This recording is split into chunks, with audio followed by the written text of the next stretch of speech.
তুই যদি ওকে পছন্দ করিস তাহলে গিয়ে বলে দে, কিন্তু কি করে বলবো? দাঁড়া আমি গিয়ে বলে দিচ্ছি। আরে ও কত সুন্দর। আরে আরে কোথায় যাচ্ছিস? আমার ভালোবাসার কাছে। হ্যাঁ তাহলে ও এখানে কাজ করে।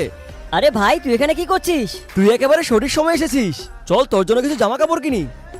এইটা আর এইটা আর এইগুলো সব প্যাক করে দিন। তাহলে ওটাও নিয়ে দে, ওইটা অনেক সুন্দর।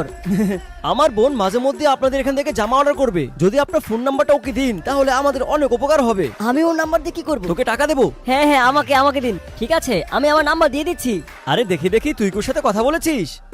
আরে এটা কি, তুই এতগুলো জামা কিনে ফেলেছিস? আরে তুই তো বলেছিলি। নেহা তুই কি ওকে জিজ্ঞেস করেছিলি যে ও কেমন ছেলে পছন্দ করে? এই ব্যাপারে কোনো কথা হয়নি। এমন ছোট একটি কাজ করতে পারিসনি? বোকা মেয়ে একটা।